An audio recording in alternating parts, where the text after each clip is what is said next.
நமச்சிவாய சிவாய நம. அனைத்து தமிழ் உள்ளங்களுக்கும் கனிவான வணக்கங்கள். 12 ராசிகளில் 4வதாக அமைந்துள்ளது கடகம். பொதுவாக கடக ராசியில் பிறந்த அனைவருமே நல்ல குணம், அமைதி, ஒழுக்கம், இரக்க குணம் கொண்டவர்களாக இருப்பார்கள். தாயின் அக்கறை, விட்டு கொடுத்தல், தியாகம் ஆகிய குணங்கள் இவர்களிடம் இருக்கும். மற்றவர்களுக்கு ஓடி வந்து முதல் ஆளாக உதவி செய்வதில் இவர்களை மிஞ்சுவதற்கு ஆளே கிடையாது. வாழ்க்கையில் தனக்கென ஒரு தனி கொள்கை வகுத்து கொண்டு அதன்படி வாழ்பவர்கள். கடகராசியில் பிறந்த பெண்கள் எப்போதும் தங்களுக்கென்று ஒரு கடமை இருப்பதாக நினைத்து செயல்படக்கூடியவர்கள். உலகத்தில் உள்ள சிறந்த தாய் யார் என தேடி பார்த்தால் அவர்கள் நீங்கள்தான். தங்கள் பிள்ளைகளுக்காக எதையும் தியாகம் செய்யக்கூடியவர்கள், மிகவும் மென்மையாகவும் எளிதில் அணுகக்கூடியவர்களாகவும் இருப்பீர்கள். ஆனால் தங்களுக்கென்று வரும்போது துணிந்து போராடவும் தயங்க மாட்டீர்கள். வலிகளுடன் நீண்ட காலம் வாழக்கூடிய இவர்கள் தங்களுடைய நல்ல குணம் மற்றும் ஒழுக்கத்தால் மற்றவர்களின் மனங்களை வெல்லக்கூடியவர்கள். தன் குடும்பம், தன் ஜாதி ஜனம், ஊர், உறவு, குலம், கோத்திரம், நாடு, நகரம் என்று இருப்பீர்கள். வெளியிடங்களுக்கு போகவோ மற்றவர்களை பார்த்து பேசவோ பழகவோ அஞ்சுவீர்கள்.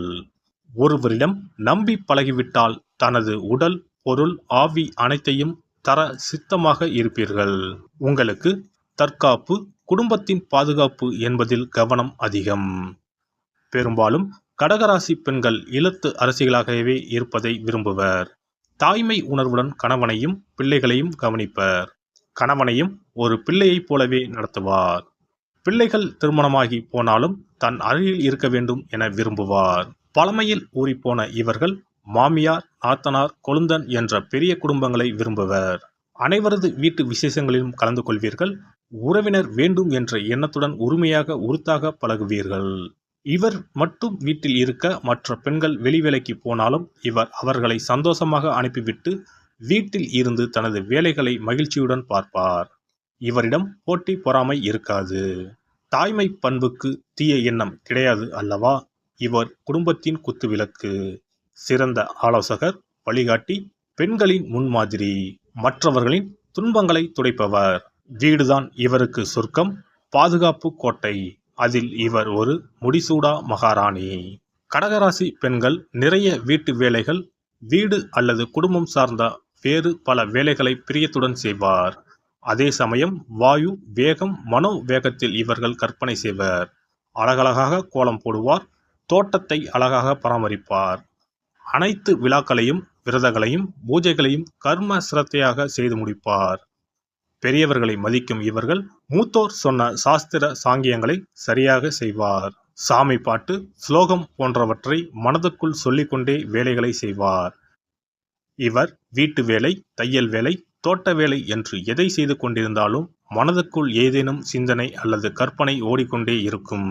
கவலைகளை பிறரிடம் சொல்லாமல் தனக்குள்ளே புதைத்து கொள்வார். யாராவது இவருக்கு நல்ல பேச்சு துணை கிடைத்தால் அவர்தான் இவரது ஆப்த நண்பர். பொதுவாக கடகராசி பெண்ணுக்கு துரோகம், பொய், பித்தலாட்டம், களவு வராது. இவர் தெளிந்த நீரோடை. எனவே எல்லோரிடமும் நேர்மையாக பழகுவார். தனக்கு தெரிந்தவர்களிடமும் அதே நேர்மையை எதிர்பார்ப்பார். யாராவது இவருக்கு தெரியும்படி தவறு செய்தால் உடனே பெற்றோரிடமோ கணவரிடமோ சொல்லிக் கொடுத்து விடுவார். அடுத்தவர் தவறு செய்வதை பார்க்க இவருக்கு சகிக்காது. உடனே அவரை திருத்தி நல்வழிப்படுத்த வேண்டும் என்று நினைப்பாரை தவிர அவரது குற்றத்தை பறைசாற்ற மாட்டார், தூற்ற மாட்டார், புறம் பேச மாட்டார். 100% நேர்மையை, ஒழுக்கத்தை இவர் தன் கணவரிடமும் மற்றவர்களிடமும் எதிர்பார்ப்பார். தன்னிடம் எதையாவது மறைத்தால் கடலை போல் பொங்கி எழுவார். சாக துணிவார். உலகமே இருண்டு விட்டதைப் போல கலங்கி அழுவார். கடகராசி பெண் சமையலில் கெட்டிக்காரர். எத்தனை பேர் வீட்டுக்கு விருந்தினர் வந்தாலும் நன்கு சுவையாக சமைத்து அழகாக பரிமாறி விடுவார். பசி என்ற குரல் கேட்டால் கலங்கிவிடும் தாயுள்ளம் படைத்தவர். சாப்பாடு போட்டு எல்லோரிடமும் நீங்க நல்லா இருக்கணும் தாயி, உங்க பிள்ளை குட்டி எல்லாம் நல்லா இருக்கணும் என்ற வாழ்த்தை பெற்று விடுவார். விதவிதமான ஊறுகாய், விதவிதமான பொடிகள், விதவிதமான வற்றல், வடகம் என்று வீட்டில் பல வகை உணவுகளை தயார் நிலையில் வைத்திருப்பார். புது புது உணவுகளை சமைத்து பார்ப்பதில் ஆர்வம் உள்ளவர். கடகராசி பெண் இரவில் பார்க்க மிகுந்த அழகுடன் கலையாக தோன்றுவார். பௌர்ணமி நாட்களில் படு உற்சாகமாக இருப்பார். அமாவாசை தினம் வரும்போது மனச்சோர்வுடன் இருப்பார். இரவில் இவருக்கு தூக்கம் வராது. ஏதாவது கற்பனை செய்து கொண்டே படுத்திருப்பார். இரவில் படம் வரைவது, பாட்டு கேட்பது, எழுதுவது, படிப்பது என்றால் இவருக்கு மிகவும் பிடிக்கும். பெரிய பெரிய புத்தகங்களை வாசித்துக் கொண்டே இருப்பார் அல்லது விடிய விடிய பழைய படங்களை பார்ப்பார். கடகராசி பெண்ணுக்கு காமத்தில் அதிகம் ஈடுபாடு கிடையாது. அவர் அதிலும் பழைய பஞ்சாங்கமாகவே இருப்பார். ஆனால் காதல் ராணி, காதலிப்பதையும் காதலிக்கப்படுவதையும் மிகவும் விரும்புவார். ஒருவனுக்கு ஒருத்தி என்பதில் தீவிர நம்பிக்கை கொண்டவர். பெரும்பாலும் கடகராசி பெண்கள் பெற்றோர் பார்க்கும் கணவரையே திருமணம் செய்வர் அல்லது தங்கள் குடும்பத்துக்குள் அத்தை மகன், மாமன் மகனையே காதலிப்பர். ஜாதி மதம் பார்க்காமல் காதலிப்பவர்கள் இவர்கள் இல்லை. ஜாதகத்தில் சனி, ராகு, கேது சேர்க்கை, சந்திரன் அல்லது லக்னத்திற்கு 7ஆம் இடத்தில் இருந்தால் கலப்பு திருமணம் நடக்கும். அதற்கு பிறகு ஏதேனும் ஒரு மதம் அல்லது ஜாதிக்குள் நிற்பார். கடகராசி பெண்கள் பெரும்பாலும் சம்பளத்துக்கு வேலைக்கு போக மாட்டார். அவர் வேலைக்கு போனாலும் அது அவரது மனதுக்கு திருப்தியாக அமைய வேண்டும். பணியிடமும் அவருக்கு ஒரு வீடு போலதான். அங்கும் உயிரை கொடுத்து வேலை செய்வார். சம்பளம் இவருக்கு ஒரு பொருட்டே அல்ல. அலுவலகம் அல்லது பணியிடம் இவருக்கு முக்கியம். இவர் கற்பனைத்திறம் உள்ளவர் என்பதால் கதை, கவிதை எழுதி சிறப்படையலாம்.